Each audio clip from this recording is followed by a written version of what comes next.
gentlemen, hello. Microlise, thank you very much for having me. I know not everyone wants to sit here. Okay, shall I try again? Yes, not everybody wants to have a solicitor talk at them at this time in the afternoon, but I'll try and be as relatively quick as possible.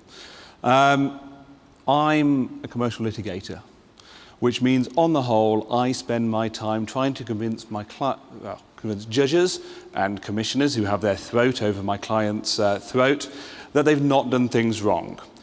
By that stage, typically, my client has incurred a lot of costs, not just in terms of myself, but in terms of management time as well. It's therefore very nice to stand here, without my hourly rates applying, to talk to you about ways you may avoid some of those risks. One of those, what we're going to talk about today, is the new General Data Protection Regulations, which, as Quentin has said, come into force in May next year. Don't worry, I'm not here to give you a line-by-line account of the new provisions. You may have already had that, some of you, some of the larger companies here, from your own solicitors and other advisors. But I do want to highlight some of the things that are key and that you should be bearing in mind. So we're going to start with a question. Will the new obligations under GDPR apply to your business? So 1, yes. 2, no. 3, you don't know. Please vote now.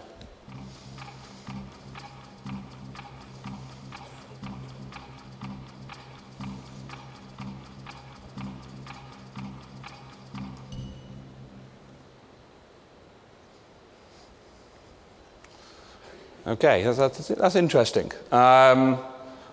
My guess is, for the majority of you, those that have said yes are correct. There may be 1 or 2 that it doesn't apply to. Those that don't know, you probably need to find out, but the figures actually probably match what the national statistics have said in relation to this. So, going on, we're currently governed in the UK by the Data Protection Act.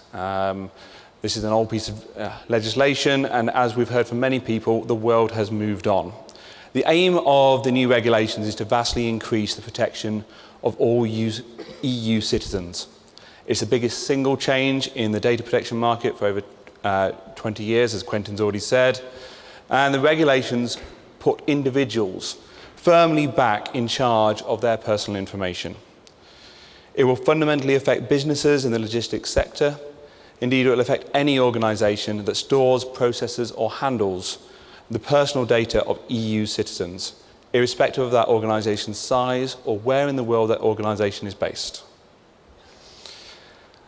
Like the Data Protection Act, the GDPR applies to the handling of personal data, so not company data, but personal data. The definition is more defined and more evolved in the new regulations and provides for a wide range of personal identifiers constituting personal data to be included. This reflects changes in technology and the way that organisations collect information about people. And yes, we've heard a lot about telematic data and the way we handle data within the logistics sector and the way we use that data, but a lot of that data will constitute personal data. If you believe the hype, they say a lot of firms in the UK are not prepared at all for the new regulations. Of course, there's still time, and if the business has been complying with the current law, and probably more likely the best practice, the changes under GDPR can be easily managed, but there's only a certain amount of time to make sure you are complying. The risks. Well, if you fail to comply, there are going to be substantial fines. In the past, fines have not really been an issue, where fines have only been imposed in the most serious of cases. That is changing. Likewise, it has been relatively easy for us as lawyers to get you off from a number of minor breaches and convince the Information Commissioner's Office that fines shouldn't be imposed. Whilst we're still waiting for some further confirmation on how the new fine system is going to be imposed, the information we're getting as a legal sector is that that light touch is not going to be imposed. So, the elephant in the room. This elephant on the screen is called Brexit, and I know everybody's been trying to avoid going on about it, but a number of my clients and a number of businesses I've spoken to have all had this opinion that leaving the EU will mean that they do not have to comply with GDPR. Indeed, a recent survey conducted by Crown Records Management suggested that over a quarter of UK businesses had actually cancelled their preparations for GDPR following the vote to leave the EU. To clarify, it is extremely unlikely that Brexit will mean that GDPR will not apply. The government have already confirmed that it will come into force and has also suggested that even in the event that we change the legislation, it will mirror that under GDPR. Also, for those of you with international aspects to your business, which is a great deal of you, GDPR applies to all the personal information of all EU citizens. So if you're, even post-Brexit, if you are handling that information in the UK, you are still subject to GDPR. So another question for you then, and I don't mean to be the scaremonger here, but what level of fines can a business face if it fails to comply with GDPR? 1, up to £20 million or 4% of global turnover. 2, up to £15 million or 3% of global turnover. 3, up to £10 million or 2% of global turnover. I wish I hadn't put so many questions. 4, up to £5 million or 1% of global turnover. Or 5, up to £2 million or 0.5% of global turnover. Please vote.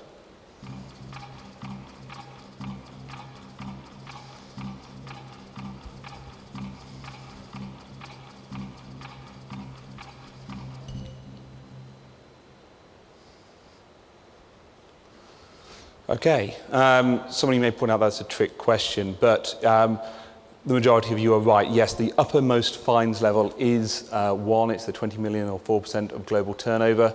There is a secondary level, although we're still waiting for full details of how that will be applied, which is the 10 million or 2% of global turnover.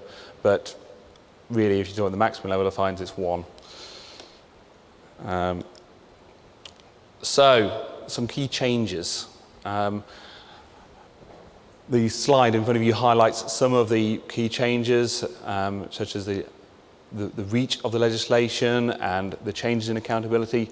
And I'm going to talk you through a few of those, so I'm not going to hover on that slide for too long. So, as I have already mentioned, the GDPR includes protections in respect of EU subjects, regardless of where that data is being controlled or processed. So if you have data that is held regarding European citizens, if you are then sending that out to other places in the world, or if it's being processed outside in the world, and that includes call centres, all of that information is still caught by GDPR. And whilst I am sure the majority of businesses in here take care of that data, it needs to be assessed to ensure that you take the best care of that data, so you're not going to be subject to the fines. The next major change, and again this is talking to kind of the more international based clients, is this notion of a one-stop shop. Currently we have multiple data protection authorities that can get involved in relation to potential breaches and the handling of data protection. What GDPR is seeking to do is to move from that model to having a lead authority. The reality is that at this moment in time, those regulations are quite complicated, and that it may be difficult to ascertain who that lead authority is going to be. It may be where you have your head office, and they're the parties you want to be working with to make sure you're complying, or it may be a question of assessing what kind of data you're dealing with and where you're actually processing it. But the uncertainty there is something that you're going to need to work with your advisors on over the next few years to make sure that you're ahead of the game. Now, this is really where GDPR comes into its own. Accountability is absolutely key. The very essence of GDPR are the provisions that promote accountability and governance. These complement the transparency requirements under those regulations. While the principles of accountability and transparency have previously been implicit in the data protection laws, GDPR emphasis elevates their significance. You are expected to place comprehensive but proportionate government measures in place. Good practice tools that the Information Commissioner's Office have championed for a long time, such as privacy impact assessments and privacy by design, will now become legally required in certain circumstances. Ultimately, these measures should minimize the risk of breaches and uphold the protection of personal data. Practically, it's likely to mean that there's going to be more policies and procedures, and I know you'll be saying, well, you're a lawyer, you're bound to say that because you're going to want to be paid to draft them. But the real important thing is to make sure you have the management processes in place to deal with that, and also, my strongest recommendation would be to have somebody internally in the organisation solely responsible for data protection. In certain circumstances, you're going to have to. The legislation for some businesses requires that a data protection officer, or DPO, is appointed. But of course, having that individual in place means that everybody in your business knows who to turn to.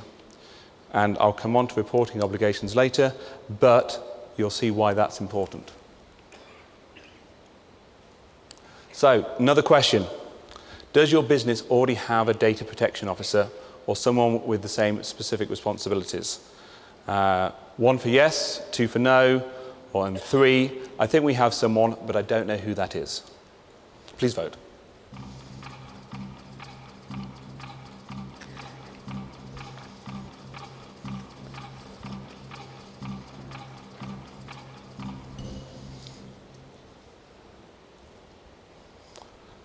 Wow, that's a real spread. That's really interesting, and I asked that for my question for my own personal benefit, because it's one of the things that I keep on harking on about, that you do need to make sure 2 things. 1, you have somebody responsible, and 2, that everybody in the business knows who it is. There are serious issues with failing to report, and maybe you don't handle personal data, but really the training should be in place so that all staff members can identify a data breach and report it if necessary. Okay, moving on. So I'm not going to dwell too much on this, but there's a difference between controllers and processors. And traditionally, a lot of people in the logistics industry have said, don't need to worry too much about data protection because I'm a processor. I'll guard it. My contracts say I have to guard it, but the fines won't impose on me. Well, that changes under GDPR. Under GDPR, not only are controllers subject to potential fines and liabilities, but so are the processors. To give you an idea of what that really means, so a controller may be the party that collects the data from an individual, perhaps when they take an order, maybe it's an online trading business, they take the order, they then pass that information to a processor who's then going to deal with that data and potentially organise shipping. Both parties can now be liable under GDPR to the same fine structures. Okay, consent.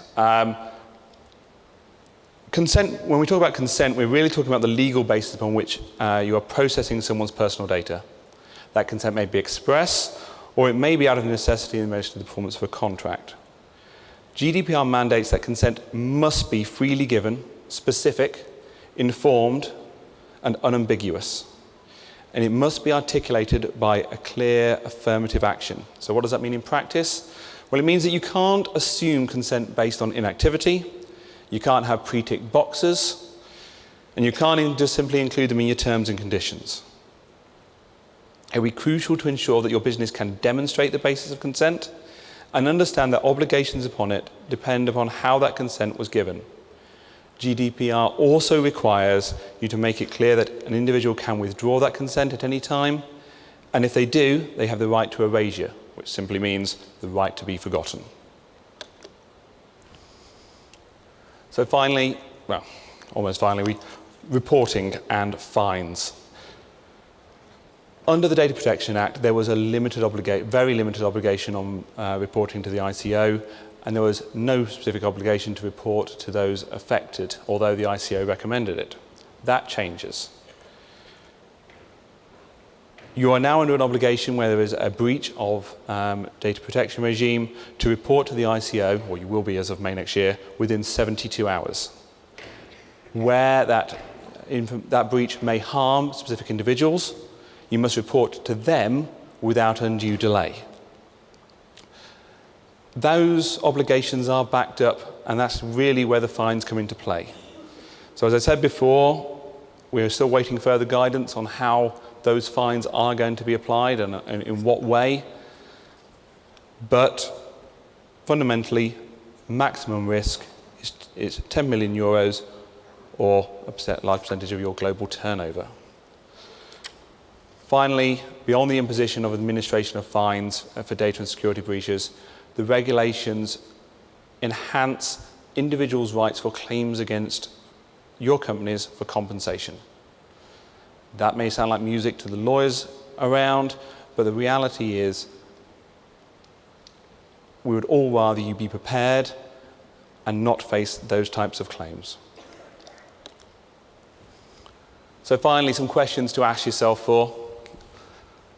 Going forward, these are the kind of points you want to have in mind. What new obligations apply under GDPR? Are we ready for the data security breaches? What process have you got in place to deal with that? Does everyone know who is responsible for data within the business? Are our privacy notices and policies adequate?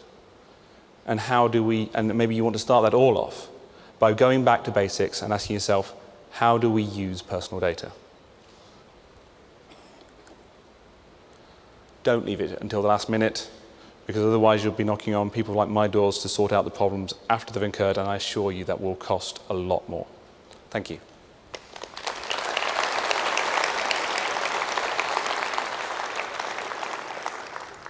Thank you very much, Paul. Lots and lots of questions. When's dinner? This is the longest I've ever heard a lawyer talk for free. What car did Quentin Wilson drive in today? Range Rover, diesel. Is cab data part of it? Depending on the data that's held in there, yes, potentially. Potentially. Okay, and what if you're hacked? Is it your responsibility?